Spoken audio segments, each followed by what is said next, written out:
한국의 어두컴컴한 시골 길가에 한 영국 남자가 홀로 서 있습니다. 가로등 하나 없는 그곳에서 남자는 하염없이 걷다가 한 허름한 여관을 발견하게 됩니다. 지친 마음으로 여관에 묵게 되었지만 불안함을 숨길 수 없던 남자는 한참을 뒤척입니다. 쉽사리 잠에 들지 못하는 그의 방문 앞으로 누군가 다가오고 세차게 문을 두드리는데요. 깜짝 놀란 남자는 떨리는 손으로 방문을 서서히 엽니다. 그는 무슨 비밀을 가지고 있었던 것일까요? 한번 자세히 알아보도록 하겠습니다. 해당 사연은 영국 사업가 제레미 씨가 제보해준 이야기와 SNS 내용을 바탕으로 재구성된 스토리입니다. 안녕하세요. 저는 영국에 사는 제레미입니다. 저는 한때 세상에 무서울 것이 하나 없는 억만장자 사업가였습니다. 어린 시절부터 장사 수완이 좋아 손만 대면 성공하지 않은 일이 없었으니까요. 그런데 이상하게 돈이 많아지면 많아질수록 무료함이 느껴지더군요. 그런 저에게 여행은 휴식이자 마지막 남은 즐거움이었습니다. 문득 나처럼 돈이 많은 사람을 위한 여행사를 설립하여 여행업을 하다 보면 더 활기가 넘치는 삶이 되지 않을까 하는 생각이 들더군요. 이런 제 생각을 알리자 주변 사람들도, 심지어 아내조차도 기존의 사업이 제대로 정착이 되지 않았는데 다른 사업에 손을 대면 안 된다며 듣고 말렸습니다. 너무 위험하다면서요. 하지만 저는 주변의 모든 조언을 무시하고 여행업을 하기로 했습니다. 다른 사람도 아닌 제가 실패를 한다는 건 있을 수 없는 일이었으니까요. 억만장자를 위한 초호화 여행사를 기획하면서 관련 기획자들을 만나기도 하고 여러 나라를 여행 다니며 직접 발로 뛰었습니다. 여행사를 하려고 알아보다가 만난 전문가는 괜찮은 호텔 사업이 있다며 투자를 권했죠. 다른 나라에 제 이름으로 된 호텔 하나를 설립할 수 있다는 좋은 조건이었습니다. 내 이름의 호텔과 여행사가 같이 있으면 그럴듯하지 않을까 해서 투자를 하게 되었습니다. 그렇게 조금씩 여행사 출범과 호텔 착공이 이루어지려는 순간 코로나19가 창궐했습니다. 처음에는 별거 아니라고 생각했습니다. 영국까지 올 일도 없고 얼마 안 가서 사라지는 여러 전염병 중에 하나라고 생각했죠. 하지만 그렇지 않더군요. 시간이 지날수록 영국에서도 코로나19 확진자가 나오고 거리가 폐쇄되었습니다. 제 여행사는 출범도 하기 전에 직원들에게 휴가를 줄 수밖에 없었고 설상가상으로 전문가를 믿었던 호텔 사업은 전문가가 아닌 사기꾼이라 어느 순간 연락이 끊겼습니다. 말도 안 되는 일이 벌어진 것입니다. 모든 것을 해결할 수 있다고 자신하며 가지고 있던 기존의 사업들에서 나오는 수입으로 여행사를 꾸려보려고 했습니다. 하지만 사업체에 있던 직원들이 파업을 시작했고 돈을 감당할 수 없었던 저는 결국 파산할 수밖에 없었습니다. 한순간의 판단이 모든 것을 무너뜨린 겁니다. 완벽한 저의 실패였습니다. 실패라는 단어를 써본 적도 경험해본 적도 없던 저는 크게 절망했습니다. 이 모든 상황들이 믿기지가 않았습니다. 이런 와중에 누구보다 제 편이라고 생각했던 아내는 온갖 불만들을 쏟아내며 곁을 떠나갔습니다. 알고 보니 제 친한 친구와 바람이 나 저를 떠난 것이더군요. 가족들조차 돈이 없어진 저에게 등을 돌리고 심지어 친구들도 모른 척했습니다. 저에게 남은 것이라고는 아무것도 없었죠. 아무것도 남지 않자 삶에 대한 의지가 사라졌습니다. 어차피 죽을 거라면 익숙한 나라보다는 아무도 나를 모르는 다른 나라에서 홀로 죽어가자 마음먹었습니다. 어린 시절처럼 지구본을 꺼내 눈을 감고 손가락으로 짚어 선택된 곳으로 가기로 결심했습니다. 손가락으로 짚은 곳은 들어본 적 없는 한국이라는 나라였습니다. 옆에 있는 일본은 알고 있었지만 한국이 어떤 나라인지는 전혀 감도 오지 않았습니다. 그렇게 저는 한국으로 향하는 비행기에 몸을 실었고 제대로 된 짐 하나 없이 한국으로 도착했습니다. 도착한 한국은 아침이라서 눈이 부실 정도로 반짝였습니다. 아름답지만 생소해서 혼자 동떨어진 느낌으로 서 있던 저는 아무 버스를 잡아 탔습니다. 얼마를 내야 하는지 모르기에 환전한 돈을 보여주며 버스를 타고 사람의 인적이 드문 곳까지 버스를 타고 들어갔습니다. 버스를 타면 탈수록 젊은 사람들은 없었고 노인들이 많아지기 시작했습니다. 얼마나 버스를 탔는지 기억조차 나지 않습니다. 다른 지역으로 옮겨가는 버스를 수차례 타다 보니 어느새인가 어두컴컴한 저녁이 되었습니다. 이대로 계속 버스를 옮겨 탈 수는 없을 거라고 생각하던 저는 우선 아무 곳에서 잠이나 자자라는 생각이 들어 버스에서 내렸습니다. 버스 정류장은 꿈이 아닐까 싶을 정도로 허허벌판에 있었습니다. 이런 시골은 처음이었습니다. 주변에는 가로등 하나 존재하지 않았고 어디서 이상한 울음소리도 들려왔습니다. 너무 어두워서 누가 여기서 저를 죽인다고 해도 알아줄 리 하나도 없을 것 같았습니다.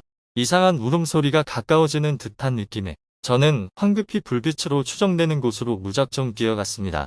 뛸수록 빛은 가까워졌지만 마음이 진정되지는 않았습니다. 불빛을 따라 도착한 그곳에는 곧 무너져도 이상하지 않을 것 같은 여관이 하나 있었습니다. 모든 것에 지친 저는 손발을 사용해가며 하룻밤을 묵겠다는 의사를 표현했습니다. 할머니는 이상하게 말 한마디 하지 않고 가만히 저를 쳐다보더니 열쇠를 건네주었습니다.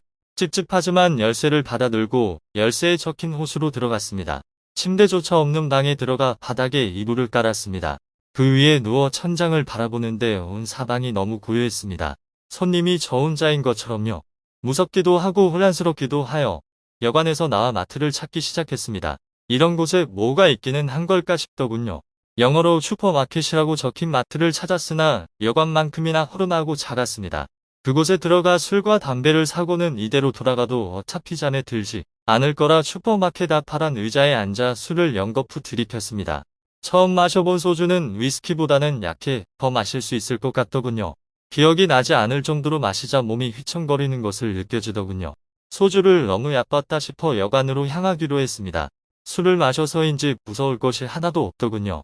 방에 도착하자마자 비틀거리며 이불 위에 누워 잠이 들려는 무렵 문 밖에서 누군가 문을 부술듯이 쾅쾅쾅 하고 쳐대기 시작했습니다. 그 소리를 들으니 잠이 확 달아났습니다. 다른 나라에서 총이라도 맞는 건가 싶어 긴장되기 시작했습니다.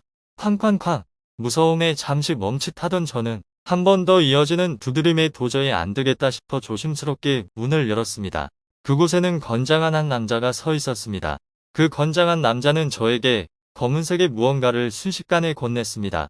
총인가 싶어 눈을 질끈 감았다 뜬 제 눈앞에는 검정색 지갑이 있었습니다. 바로 제 지갑이었던 겁니다. 지갑을 건네든 저는 안에 있는 물건이 잘 있나 확인부터 했습니다. 알고 보니 그 남자는 슈퍼마켓의 주인이었고 지갑을 건네주기 위해 저를 필사적으로 따라왔던 것입니다. 그에게 감사함을 표시하기도 전에 남자는 황급히 자리를 떴고 저는 결국 인사조차 하지 못했습니다. 다음 날 늦게 일어난 저는 1층에서 주인 할머니와 마주쳤고 그녀는 제게 사과를 건네주었습니다. 불편한 마음에 사양하고 여관 밖으로 나서 마을을 살펴봤습니다.